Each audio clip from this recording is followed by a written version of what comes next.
Assalamualaikum warahmatullahi wabarakatuh. Selamat pagi anak-anak. Ketemu lagi dengan Ibu di pelajaran matematika. Apa kabar hari ini? Mudah-mudahan kita selalu dalam keadaan sehat, selalu dalam lindungan Allah Subhanahu wa taala. Amin. Belajar di rumah, tetap jaga kesehatan. Nah, kita mulai lanjutan fungsi kuadrat kemarin. Kita sudah ke bentuk umumnya fungsi kuadrat, sifat-sifat grafik fungsi kuadrat.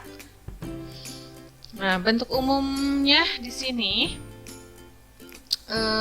bentuk umum fungsi kuadrat y sama dengan fx itu bentuk umumnya ax kuadrat tambah bx tambah c dengan nilai a, b, dan c-nya itu adalah anggota himpunan bilangan real dan a-nya itu tidak boleh sama dengan 0. Nah, grafik fungsi kuadrat itu berbentuk parabola ya, parabola simetris. Yang kedua, sifat-sifat grafik fungsi kuadrat. Yang pertama berdasarkan nilai a. Nah, jika nilai a-nya lebih daripada 0, ini positif, maka grafiknya terbuka ke atas. Fungsi kuadrat ini memiliki nilai ekstrim minimum, artinya lembahnya di bawah gitu ya, bentuknya parabola terbuka ke atas, dan di sini dinotasikannya y minimum atau titik balik minimum.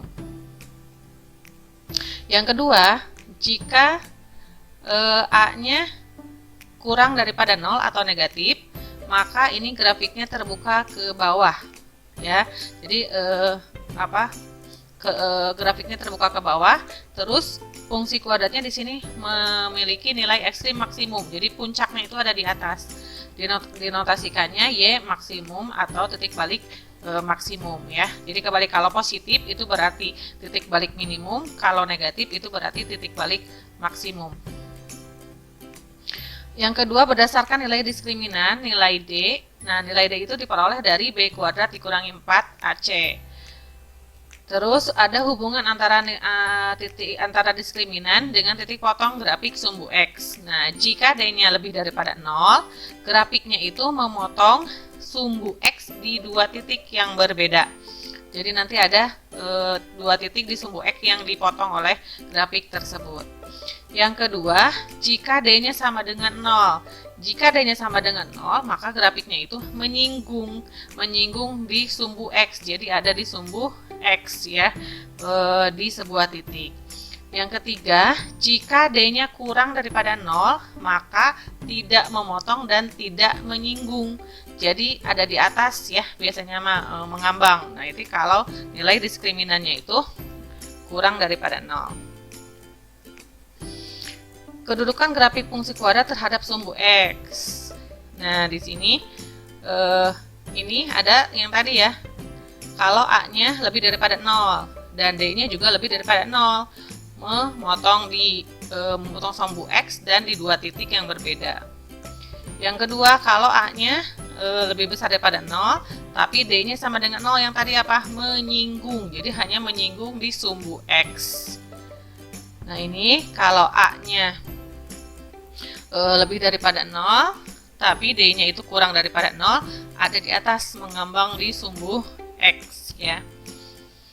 Terus kalau A-nya kurang daripada 0, nah berarti kan ini kalau yang A-nya lebih besar tadi kan maksimum ya, minimum di bawahnya. Kalau ini A-nya kurang daripada 0 berarti maksimum karena puncaknya ada di atas. Ini kalau A-nya kurang daripada 0, D-nya lebih daripada 0, berarti terbuka ke bawah dan memotong dua titik di sumbu X. Kalau titik A-nya kurang daripada 0, diskriminannya sama dengan 0, itu terbuka ke bawah dan menyinggung di sumbu X.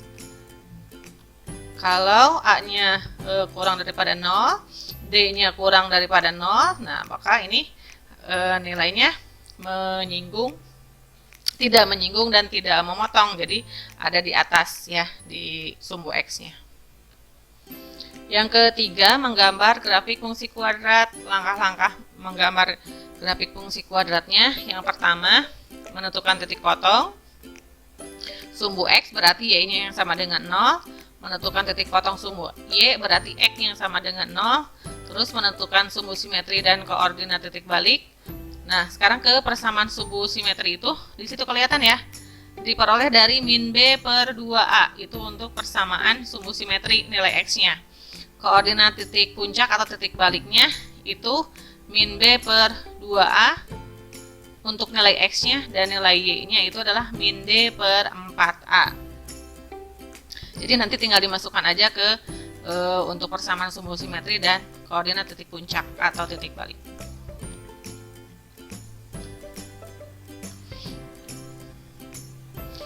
Contoh, gambarlah grafik fungsi kuadrat Y sama dengan X kuadrat dikurangi 4X min 5. Berarti A-nya 1, B-nya min 4, dan C-nya adalah min 5. Yang pertama, mencari titik potong sumbu X berarti Y yang sama dengan 0. Tinggal kita faktorkan, sudah dibahas di semester 1, ada untuk mencari persamaan kuadrat itu ada metode memfaktorkan atau faktorisasi, terus melengkapkan kuadrat sempurna, dan dengan rumus ABC. Nah, diperoleh untuk hasil pemfaktorannya dari X kuadrat min 4X min 5 ini berarti X plus 1 dan X min 5. Nah, maka diperoleh X min 1 atau X sama dengan 5. Jadi titik potongnya, karena ini X ya, bukan jadi X min 1,5 tapi min 1,0, dan X-nya sama dengan 5,0 karena Y-nya dari sini ya. Titik potong sumbu X berarti Y sama dengan 0. Nah, X yang diperoleh min 1 berarti min 1, Y-nya 0. X-nya 5 berarti Y-nya 0. Ini untuk titik potong sumbu X. Ini kelihatan nggak? Untuk titik potong sumbu Y berarti X yang sama dengan 0. X-nya tinggal diganti dengan 0. Semua X diganti dengan 0. Jadi 0 kuadrat dikurangi 4 kali 0 dikurangi 5, hasilnya adalah min 5 ya. Nah, jadi titik potong sumbu Y adalah 0,5. 0-nya dari mana yang tadi? Karena memotong sumbu Y berarti X-nya yang sama dengan 0. Nah, diperoleh Y berarti Y-nya tadi min 5. Jadi posisinya 0,5. Jangan ketukar. Nah, terus langkah yang ketiga mencari sumbu simetri dan koordinat titik balik. Nah, koordinat sumbu simetri tadi kan rumusnya itu min B per 2A ya. Jadi min tadi B-nya min 4 per 2 A-nya 1. Jadi min kalikan min 4 hasilnya 2 kali 1 2, 4 dibagi 2 hasilnya 1. Nah, untuk mencari nilai Y-nya itu min D per 4A. D itu dari nilai diskriminan B kuadrat dikurangi 4AC. Nah, B-nya di situ min 4 kuadrat dikurangi 4 dikurangi 5 dibagi 4 ya. Hasilnya adalah min 9. Jadi sumbu simetrinya X sama dengan 2 dan koordinat titik baliknya itu adalah 2,-9. Jadi sumbu simetri itu sama dengan koordinat titik balik tapi yang X-nya ya. Jadi sumbu simetri dengan koordinat titik balik X-nya itu sama. Jadi rumusnya min B per 2A. Nah, yang keempat, ini boleh menentukan beberapa titik bantu. Misalkan nanti X-nya dimasukkan 1, nanti diperoleh Y-nya sama dengan min 8. Kalau mau misalkan X-nya diganti dengan 2, 3, itu boleh ya. Nanti diperoleh Y-nya masing-masing. Ya, jadi titik bantunya 1,-8. Nah, grafiknya lihat karena nilai A-nya itu kan 1 ya. Jadi A-nya itu lebih besar daripada 0, berarti terbuka ke atas ya. Nah, yang tadi min 1 dengan 0, terus 5 dengan 0 ya. Terus nah di titik puncaknya itu harusnya tadi min 9 tadi di bawah ya. Jadi nilai titik puncaknya tadi 2,-9. Jadi di situ nilainya min 9 yang bawah. Nah, itu yang kemarin yang harus dijelaskan. Sekarang materinya dilanjutkan. Nah, persamaan fungsi kuadrat fx, ax kuadrat dan plus bx plus c apabila diketahui grafik fungsi melalui 3 titik. Nah, contohnya, tentukan fungsi kuadrat yang melalui titik 1, min 4, 0, min 3, dan 4,5. Nah, jawab di sini kan untuk bentuk umum persamaan fungsi kuadrat ini kan ax kuadrat tambah bx tambah c. Nah, x-nya tinggal diganti dengan yang pertama nih, titik 1, min 4, berarti x-nya 1, y-nya min 4. Nah, diperoleh nanti ini untuk persamaan yang pertama ya. Terus yang kedua, titik 0, min 3, berarti x-nya 0, y-nya min 3.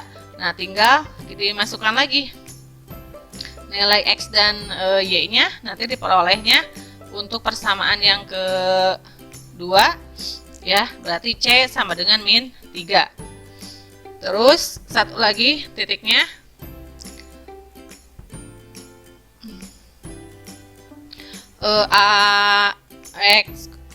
x-nya 4 dan y-nya 5 ya, dimasukkan ke situ. Nah, nilainya sudah ada. Nah, tadi dari persamaan 1, 2, dan ketiga bisa disubstitusikan dari persamaan 2 ke persamaan 1. Persamaan 2 itu kan nilai C-nya kan sama dengan min 3 ya. Jadi dimasukkan ke persamaan 1, A, B tambah C itu sama dengan min 4. Nah, nanti C-nya dimasukkan ke min 3. Jadi hasilnya sudah bisa diperoleh A tambah B sama dengan min 1. Nah, substitusikan persamaan 2 ke persamaan 3.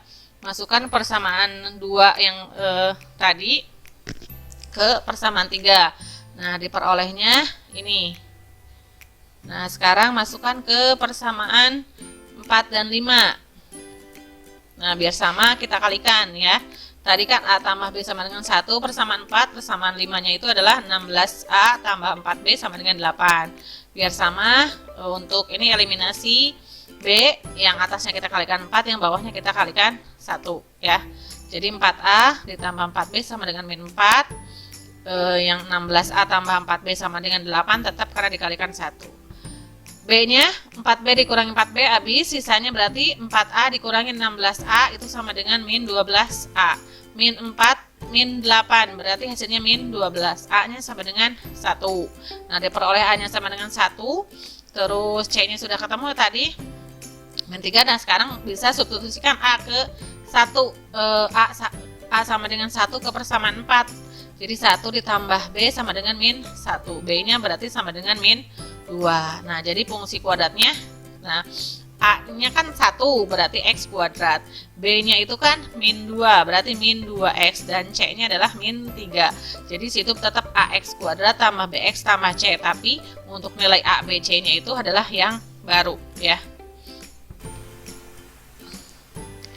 Nah, satu lagi, kalau di sini persamaan fungsi kuadrat AX kuadrat tambah BX tambah C apabila diketahui 2 titik potong, yaitu untuk sumbu X dan 1 titik lainnya ya, dapat ditentukan dengan rumus berikut. Nah, di sini nanti dicari dulu nilai A-nya. Fx sama dengan A, X dikurangi X1 dikali X dikurangi X2. Perhatikan contohnya.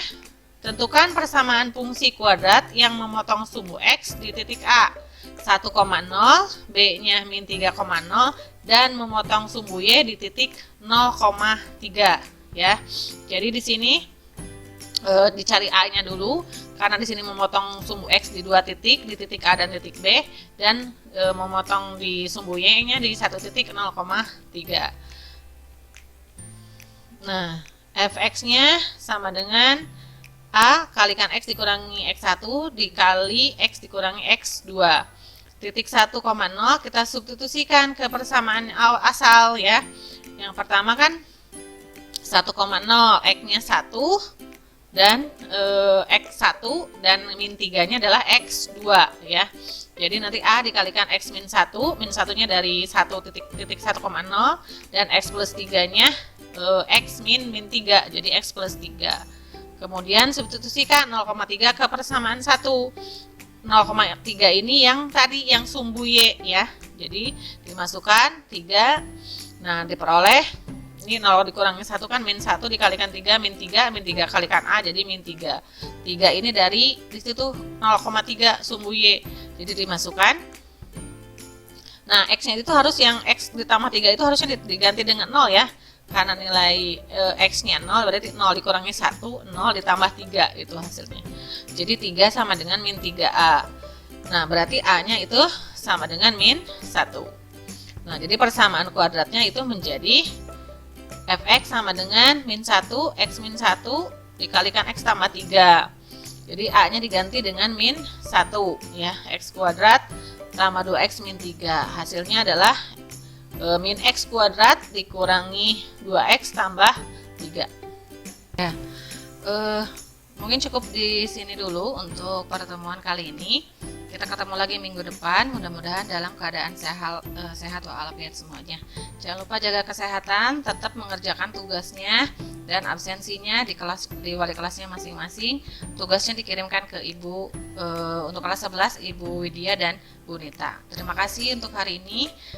Mudah-mudahan kita bisa ketemu lagi. Assalamualaikum warahmatullahi wabarakatuh.